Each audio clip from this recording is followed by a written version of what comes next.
Oke, bismillahirrahmanirrahim. Assalamualaikum warahmatullahi wabarakatuh. Waalaikumsalam warahmatullahi warahmatullahi wabarakatuh. Apa kabar semuanya?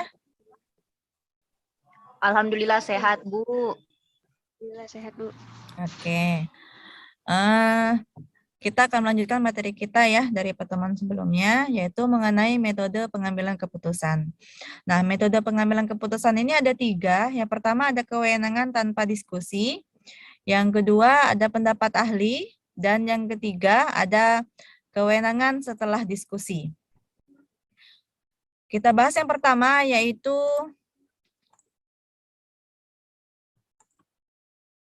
kewenangan tanpa diskusi atau authority rule without discussion.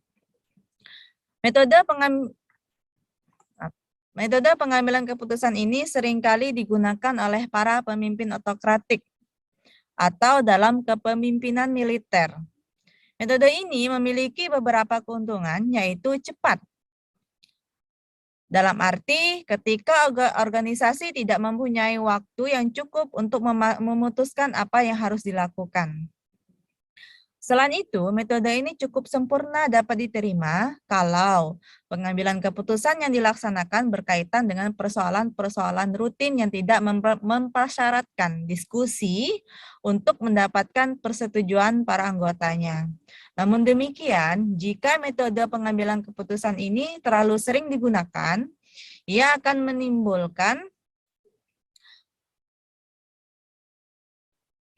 menimbulkan persoalan-persoalan seperti munculnya ketidakpercayaan para anggota organisasi terhadap keputusan yang ditentukan pimpinannya, karena mereka kurang bahkan tidak dilibatkan dalam proses pengambilan keputusan. Jadi, kewenangan tanpa diskusi ini udah ngerti ya, berarti keputusannya diambil oleh pimpinan saja, ya, tanpa diskusi para bawahannya. Ya. Metode ini kurang cukup baik ya, karena akan menimbulkan tadi ketidakpercayaan para anggota. Karena apa tadi? Karena para anggotanya tidak dilibatkan dalam proses pengambilan keputusan. Terus yang kedua yaitu pendapat ahli atau expert opinion. Kadang-kadang seorang anggota organisasi oleh anggota lainnya diberi predikat sebagai ahli atau expert, sehingga memungkinkannya memiliki kekuatan dan kekuasaan untuk membuat keputusan.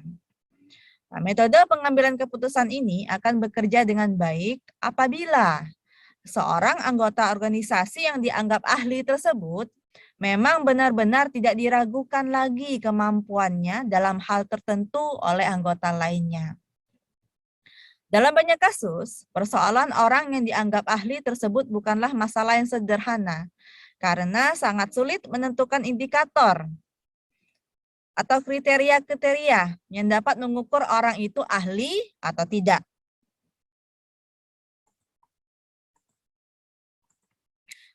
Ada yang berpendapat bahwa orang yang ahli adalah orang yang memiliki kualitas terbaik untuk membuat keputusan. Namun sebaliknya, tidak sedikit pula orang yang tidak setuju dengan ukuran tersebut. Karenanya menentukan apakah seseorang dalam kelompok benar-benar ahli adalah persoalan yang rumit. Jadi tidak ada ukurannya, kecuali kalau orang tersebut sudah memiliki sertifikat atau memiliki piagam atau lain sebagainya, penghargaan. Ya, itu berbeda ceritanya, tetapi ini hanya ditunjuk oleh anggota yang lainnya. Jadi mungkin anggota yang ini menentukan bahwa si A merupakan ahli, expert di bidang tertentu, ya. Tetapi mungkin anggota yang lain tidak menganggap seperti itu. Nah, itu yang masalah dalam metode ini, ya. Sangat sulit menentukan apakah seseorang itu sudah ahli atau belum dalam membuat keputusan, ya. Terus metode yang ketiga yaitu kewenangan setelah diskusi atau authority rule after discussion. Sifat otokratik dalam pengambilan keputusan ini lebih sedikit apabila dibandingkan dengan metode yang pertama. Ya. Karena metode authority rule after discussion ini mempertimbangkan pendapat atau opini lebih dari satu anggota organisasi dalam proses pengambilan keputusan. Dengan demikian, keputusan yang diambil melalui metode ini akan meningkatkan kualitas dan tanggung jawab para anggotanya, di samping juga munculnya aspek kecepatan dalam pengambilan keputusan sebagai hasil dari usaha menghindari proses diskusi yang terlalu meluas. Dengan perkataan lain, pendapat anggota organisasi sangat diperhatikan dalam proses pembuatan keputusan, namun perilaku otokratik dari pimpinan kelompok masih berpengaruh. Jadi dalam metode ini itu dibutuhkan diskusi ya dari para anggota organisasi. Tetapi untuk menghindari meluasnya proses diskusi dan memperlambat proses diskusi, maka dibutuhkan tadi perilaku otokratik dari pimpinan, ya, agar tadi diskusinya tidak terlalu meluas, ya.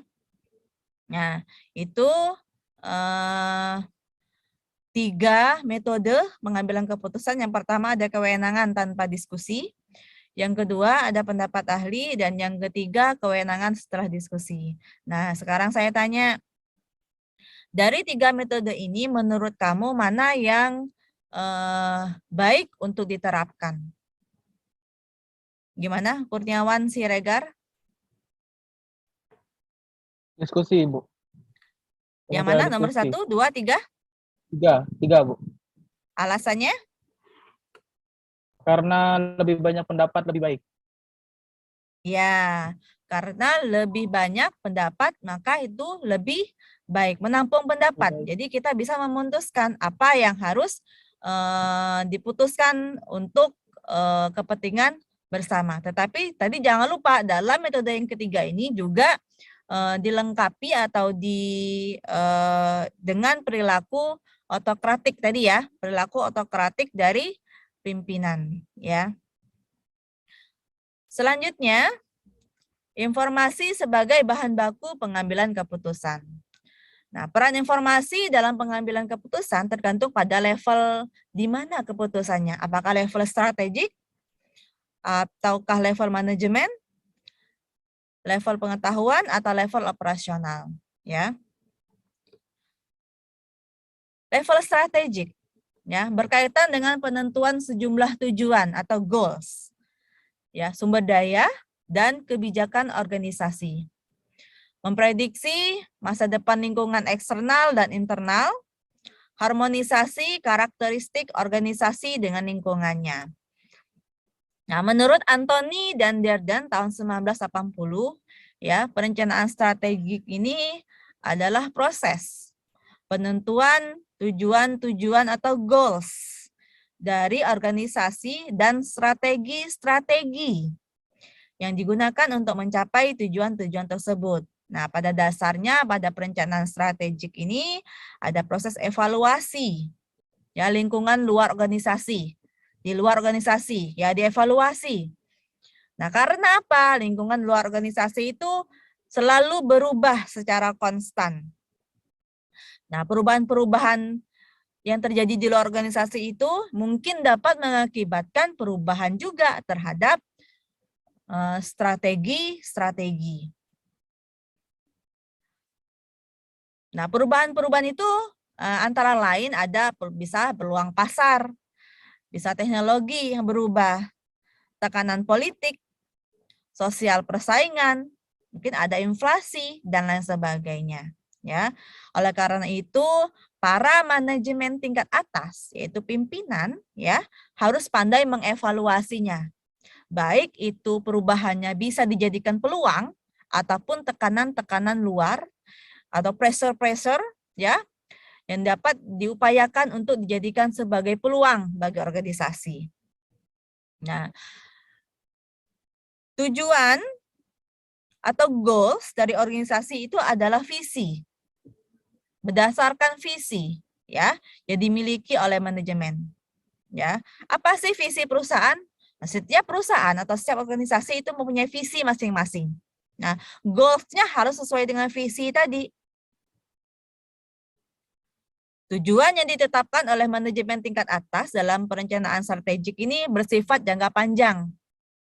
Nah, jadi perencanaan strategik ini bisa dalam waktu 5 tahun ke atas atau jangka panjang. Contohnya misalkan dalam waktu 5 tahun, perusahaan ingin menguasai pasar minimal 60%. Ya. Apa yang harus dilakukan untuk mencapai tadi dalam waktu 5 tahun perusahaan tersebut harus menjadi penjual terbesar dalam industri dengan menguasai 60% pasar. Nah, itu langkah-langkah strategiknya harus ada. Siapa yang menentukan? Yaitu pimpinan atas. Itu level strategik. Yang kedua, level manajemen. Pemanfaatan sumber daya secara efisien dan efektif. Implementasi tujuan yang ditetapkan pada level strategik atau taktik yang dijalankan biasanya bersifat jangka pendek, kurang lebih hanya 1 tahun. Nah, dalam level manajemen ini, sistem yang untuk meyakinkan bahwa organisasi telah menjalankan strategi yang sudah ditetapkan dengan efisien dan efektif.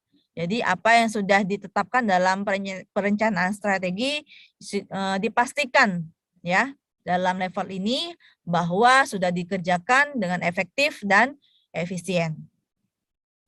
Nah, pada level manajemen ini merupakan tindakan taktik atau tactical level namanya. Yaitu bagaimana manajemen tingkat menengah menjalankan upaya perencanaan strategi ya agar dapat dilakukan dengan berhasil. Jadi kalau level strategik tadi yang melakukan adalah pimpinan atas ya, manajemen atas. Tapi kalau untuk level manajemen yang melakukan adalah manajemen tingkat menengah. Ya. Kalau taktik tadi sudah disebutkan bahwa levelnya jangka pendek, kurang lebih 1 tahun. Nah, contoh proses pengendalian manajemen, contohnya ada pembuatan program kerja, atau programming, penyusunan anggaran, atau budgeting, pelaksanaan, pengukuran, serta pelaporan dan analisis, reporting and analysis. Ya, pembuatan program kerja. Ya, program kerja bisa dibuat selama 1 tahun. Apa sih yang mau dilakukan selama 1 tahun? Apa sih yang mau dicapai selama 1 tahun? Terus penyusunan anggaran. Anggaran bisa dianggarkan selama 1 tahun. Terus dilaksanakan selama 1 tahun dan diukur. Serta pelaporan dan analisis selama apa yang sudah dikerjakan selama 1 tahun. Selanjutnya level pengetahuan. Penilaian kembali sejumlah ide baru dalam menghasilkan produk, jasa, atau barang. Jadi ide-ide baru ya yang sudah dicetuskan ya itu dinilai kembali. Apakah layak atau tidak untuk menghasilkan barang atau jasa. Terus penentuan cara untuk sosialisasi ide baru. Jadi ide-ide baru yang muncul belum tentu diterima oleh semua orang, khususnya oleh para pimpinan. Nah, bagaimana caranya agar ide baru itu diterima? Cara bersosialisasinya, mensosialisasikannya ide baru tersebut. Dan yang ketiga, penentuan cara untuk distribusi informasi. Ada informasi yang sudah didapatkan, ya didistribusi ke seluruh pegawai. Caranya bagaimana? Nah, itu ada di level pengetahuan. Selanjutnya level operasional. Menentukan cara terbaik untuk menerapkan tugas khusus yang telah ditetapkan. Jadi apa tugasnya? Masing-masing karyawan punya tugas, punya tanggung jawab, ya. Cara terbaik untuk melaksanakan tugas tersebut apa? Bagaimana? Itu ada di level operasional. Yang kedua, mengalokasikan sumber daya sesuai dengan arahan level manajemen dan strategi. Jadi tadi sudah saya sebutkan bahwa di level strategik itu yang melakukan adalah siapa? Manajemen tingkat atas. Manajemen tingkat Tingkat atas, atas. ya. Dalam jangka waktu berapa? 5 tahun. 5 Jangka atau jangka tahun. panjang. Nah, kalau untuk level manajemen yang melakukan adalah Manajemen tingkat menengah. manajemen menengah. tingkat menengah. Dalam jangka waktu Satu Pendek tahun. kurang lebih Tahun. 1 tahun atau jangka pendek. Satu Jadi tahun. dialokasikan untuk level manajemen kurang lebih 1 tahun, alokasikan sumber dayanya, baik itu sumber daya manusia maupun sumber daya materialnya. Baik itu juga level strategiknya. Selama 5 tahun, apa? Sumber daya apa yang dibutuhkan? Anggarannya, budgetingnya bagaimana? Terus sumber daya manusianya bagaimana? Sumber daya materialnya bagaimana? Itu harus dialokasikan dengan baik. Nah, contoh di sini adalah pengawasan terhadap program dan seluruh anggaran yang dijalankan sesuai dengan rencana strategik. Jadi, bisa saja di level operasional ini melakukan pengawasan terhadap program atau kegiatan ya yang sudah dilaksanakan atau yang sedang dilaksanakan, dan melakukan pengawasan juga terhadap anggaran, jangan sampai anggarannya meleset dari yang sudah dijalankan ya. Nah, materi kita hanya sedikit saja hari ini ya.